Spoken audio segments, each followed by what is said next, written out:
Okay છોકરો, મારું નામ છે સ્મિત સર. આજે આપણે ભણવા જઈ રહ્યા છીએ ધોરણ 10 ગણિત. ધોરણ 10 ગણિતમાં આંકડાશાસ્ત્ર શોધે 13.1 છઠ્ઠો દાખલો. તો રકમ કઈ આ મુજબની આપેલી છે. આપેલું છે વર્ગ અને એફ. બરોબર, બધામાં જ આપેલું છે. આપણે શોધવાનું શું છે? મધ્ય. સ્વાધ્યાય 13.1 શું શોધવાનું છે? મધ્ય. ઓકે, એક આની પહેલાનો દાખલો હતો, પાંચમો દાખલો, ચોથો દાખલો. આપણે શું શોધવાનું? એફ આ રીતે શોધવાનું. બરોબર, એ એક અલગ દાખલો હતો, બાકી બધા મધ્ય પર શોધવાનું છે. ઓકે, વર્ગ અને એફ સૂત્ર શું શોધીએ આપણે? પછી આપણે કાંઈ નહીં આવડે, સૂત્ર શું કરીએ? બરોબર, મધ્યકનું સૂત્ર મૂકી દેવાનું.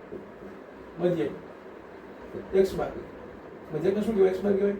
x બારનું સૂત્ર શું આવશે? યુ એવડી રીતથી દાખલો કરીએ છીએ. બરોબર, બાકી બધી રીતનું લખેલું છે. યુ એવડી રીતનું સૂત્ર શું છે? x બરાબર f plus sigma fi you છેદમાં સિગ્મા fi ગુણ્યા h. બરોબર, ઓકે. એ એટલે શું થયું? ધારેલો મધ્યક થાય. ધારેલો મધ્યક કેવી રીતે શોધશી? મધ્ય કિંમત ઉપરથી શોધશી. મધ્ય કિંમત કેમ શોધશી એવું તમને કહું છું. મધ્ય કિંમત શું થાય? x મધ્ય કિંમત કેમ શોધશી? મધ્ય કિંમત શોધવા માટે આ બે વર્ગનો સરવાળો છેદમાં 2. 100 + 150 એટલે 250 થાય. 250 છેદમાં 2 = 125 આવે. ખબર ન પડતી હોય તો એટલી ખબર પડે. બરોબર, 125 ડાયરેક્ટ લખો. 125. બરોબર, એટલી તો ખબર પડે. ચાલો તો તમે 250 ભાગ્યા 2 કરી દો છો. ખબર ન પડતી હોય તો 250 ભાગ્યા 2 કરો, ભાગા કરો. બરોબર, ભાગા કરો. 12 2 24 થાય ડાયરેક્ટ. બરોબર, 12 2 24. 25 માં 24 જાય તો 1 આવે, ઉપરથી 0 આવી ગયો. 125. બરોબર, 125 આવી ગયો. 150 ને 200 નું કરશું. 150 200 કરો એટલે 275 આવશે. 200 300 350 આવશે. 350 ને 2 કરો, 350 ને 2 એટલે લગભગ 175 આવશે. જોઈ લો. 2 ભાગ્યા 350 કરવાનું. 2 ભાગ્યા 350. 17 / 34 થાય. 17 / 34. 35 માં 34 જાય તો ઉપરથી કેટલા આવશે? 0 આવી ગયું. 175. બરોબર, એટલે 175 આવશે. બરોબર, 175. બે વચ્ચે ગેપ કેટલો હોય છે? 50 નો ગેપ આવે છે. 50 નો ગેપ આવે છે ને. 150 + 50 કરો કેટલા આવે? 175 આવે. તો બાદ બાકી કરીને દેખો, તમને ખબર ન પડતી. 175 - 25 કરો. 5 માંથી 5 જાય તો 2 0. 7 માંથી 2 જાય તો 5. 1 માંથી 1 0. એટલે 50 આવી ગયું. વર્ગ લંબાઈ કેટલી છે? વર્ગ લંબાઈ h બરાબર કેટલા છે? 50. તો આ બી દેખાય છે. બરોબર, એ બી કરો, આ બી કરો, બે એક જ છે. આનામાંથી આ બાદ કરો તો 50 આવે છે. આનામાંથી નાની મોટી સંખ્યા નાની સંખ્યા બાદ કરો વર્ગમાં તો 50 જ આવે છે. બરોબર, બે રીતે શોધી શકો. ઓકે, 175 આવી ગયા. વધુ ખાલી +5 જ કરવાનો રહેશે. હા, અહીં જો 0 + 50 અહીંયા કરશો, એક કામ કરો, હજી કરી દો. એટલે કોઈ એમ થાય કે સર શું કરો, હજી સમજાવી ત્રીજી વાર હજી. ઓકે, 200 + 250 450 કરજો. 450 ભેગા કેટલા કરવાના? 2 કરવાના. 2 ભેગા 450. 22 × 44 થાય. બરોબર, 45 માં 44 જાય તો 1 ઉપર કેટલા આવશે? 0 આવશે. 2 5 10 એટલે 250 થઈ ગયા. 50 જ આવે છે. 225 - 175 કરશો કેટલો આવશે? 50 આવશે. જો 225 - 175, 5 + 5 દઈ દો 0. 2 માંથી 7 જાય નહીં. એટલે ડાયરેક્ટ 22 માંથી કાઢો તો 4 આવશે. બરોબર, આપણે એમ નથી કરતા. 2 માંથી 1 ઉપર 1 આવશે. કેટલા? 12 આવશે. 12 માં 7 જાય કેટલા આવશે? 3. 3 ને 5 5 આવશે. બરોબર, 5. 1 માંથી 1 જાય તો 0 આવી ગયા. 50 જ વર્ગ લંબાઈ છે. બરોબર, આ ડાયરેક્ટ 50 કરી નાખો. ડાયરેક્ટ 50.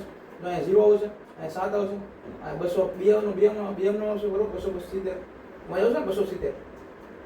50 નાખવાના જ આપણે. 50 નાખવાના છે. 225 + 50. 0 માં 5 નાખો તો 5 આવશે. 5 માં 2 7 375 275 આવશે. બરોબર, જો ભાઈ શરતી ભૂલ થાય. માણસ માત્ર બોલ નાખો. ઓકે, 275 + 50. 275 + 50. 0 માં 5 એડ કરો, 5 આવશે. 5 માં 7 કરો, 12 આવશે. 3 આવશે. 300 કેટલા? 25. બધા 50 એડ કરી. બરોબર, 160 આપણું થઈ ગયું. 160 આટલું ઘૂસી નાખો. બરોબર, થોડુંક દેખાય કારણ કે આપણે બોર્ડ નાનું છે એટલે જગ્યા સ્પેસ નહીં મળતી.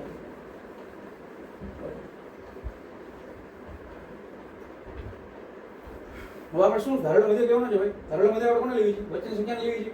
એ બરાબર કેટલા આવશે? 225. પછીની સંખ્યા શું લેવી છે? ધારેલો મધ્ય. ઓકે, ધારેલો મધ્ય મતલબ થાય છે કે મધ્ય આપણે ધારવો પડશે. મધ્ય આપણે ધારવી પડશે. એ બરાબર કેટલો છે? 300 225 આવશે. એટલે એ બરાબર 225 બરોબર. એ બરાબર 225. આપણે શું શોધવાનું છે? યુઆઈ શોધવાનું થશે. યુઆઈ બરાબર xi - એના છેદમાં h. પણ આપણે સૂત્રનો ઉપયોગ કરતા નથી. શું કરી છે ભાઈ? 225 છે. એ કેટલા 0 મૂકી દેવાના. જેને પણ ખબર ન પડે પહેલાના વિડીયો જોઈ લેજો. 0 મૂકી દેવાનું. બરોબર, ઉપર કેટલા આવશે? -1 -2 આવશે. નીચે કેટલા આવશે? +1 +2. બરોબર, હવે સૂત્ર મૂકીને તમે જોઈ શકો છો. એક કામ કરવાનું, સૂત્ર મૂકી દેખાડજો. xi કેટલું છે? 275 છે. એ કેટલું છે? 225 છે. 275 - 225 કરો કેટલા આવે? 50 આવે. 50 ના જાય તો 50 એટલે કેટલું? 1 આવે. બરોબર, એટલે 325 અહીંયા છે. 325 - 225 કરશો એટલે 100 આવશે. xi - એની બધું છે સૂત્ર જો અહીંયા છે એનું કરું છું. 325 - 225 કરો 100 આવશે. 100 ના છે તો 50 એટલે 2. બરોબર, સમજાઈ ગયું છે. હવે શું કરવાનું છે? fi એટલે fi નો u નો ગુણાકાર. fi નો u નો ગુણાકાર 4 2 8 કેવો આવશે? -5 1 5 કેવો આવશે? -12 × 0 0. 2 ગુણ્યા 1 2 2 ગુણ્યા 2 4 હવે શું છે આપણે સિગ્મા fi હોય સિગ્મા fi જે છે એ તો આપણને ખબર છે સિગ્મા fi એટલે બધાનો સરવાળો સિગ્મા fi એટલે fi નો સરવાળો બરોબર fi નો સરવાળો તો સિગ્મા fi નો સરવાળો કરી લેવી છે 2 2 4 4 2 6 6 5 11 11 4 15 બરોબર 15 બધી અક્ષર છે 1 ને 1 2 25 થઈ ગયા સિગ્મા fi કેટલા આવ્યા 25 આવ્યા બરોબર હવે બાકીનો સરવાળો થશે ડાયરેક્ટ કરો બરોબર 5 ને 5 8 5 ને 5 10 10 ને 3 13 બરોબર એટલે મેં આમ કીધું બરોબર 8 ને 2 ભાગ પડે 5 ને 3 ને 5 2 10 ને 3 13 એ મુજબ કીધું ગમે રીતે કરી શકો તમને જેમ આવડતું બરોબર આ તો સરવાળો છે સિમ્પલ આમાં તો શું આમ બી કર્યું 9 10 11 12 13 ઓકે બેનો સરવાળો કરો કેટલા આવશે 6 આવશે 6 આવી ગયા બેનો સરવાળો આ બેનો સરવાળો આવશે 13 + 6 કરો કેટલા આવશે એ માઈનસ આવશે કરવાનું ભૂલી ગયો એવું યાદ રાખવાનું બરોબર માઈનસ પ્લસ માઈનસ બેની બાદ બાકી આવશે બાદ બાકી આવશે સરવાળો બરોબર મોટી જગ્યાએ કઈ છે 13 છે માઈનસ આવી જશે માઈનસ પ્લસ માઈનસ 13 માંથી 6 કાઢો કેટલા આવશે 7 આવશે 7 જ આવે ને 7 જ આવશે બરોબર 7 આવે કેટલા 6 દુ 12 ને 13 7 આવશે બરોબર સિગ્મા ફાઈ કેટલા આવશે 7 આવશે માઈનસ 7 આવશે સિગ્મા ફાઈ કેટલા આવ્યા માઈનસ 7 આવ્યા માઈનસ 7 લખી લેવાનું કાઉસમાં લખવાનું એટલે plus minus minus sigma phi કેટલા આવે સિગ્મા ફાઈ 25 આવ્યા એસ તો ખબર છે 50 આવે બરોબર ડાયરેક્ટ અહીં ભાગ ઉડી દેવાનો 25 ગુણ્યા 2 કેટલા થાય 50 થાય બાકી લખી દઉં 25 ગુણ્યા 50 પછી ઉડી ઓકે 225 ને 225 એમ ના -7 ને -7 કરી નાખો ડાયરેક્ટ ગુણાકાર કરી નાખો 7 ગુણ્યા 2 ગુણાકાર છે ને 7 ગુણ્યા 2 કેટલા આવશે 14 આવશે 225 માઈનસ કેટલા કરવાના 14 કરવાના 225 માઈનસ 14 અહીં કરી દઉં છું 225 માઈનસ 14 બરોબર 5 માંથી 4 લેતો 1 આવશે 2 માંથી 1 લેતો 1 આવશે 2 માંથી કાંઈ નહીં 2 જ આવશે બરોબર x બરાબર કેટલા આવશે x બાર બરાબર 211 આમાં કંઈ ન સમજાણો તો પિન કોમેન્ટમાં જણાવજો અથવા તો મને લાગતું નથી એનો સમજાવ્યો રિપીટ કરવાની બી જરૂર નથી સેલો દાખલો છે તો સમજાઈ ગયું ઓકે ચલો રાધે રાધે મળ્યા 7માં દાખલો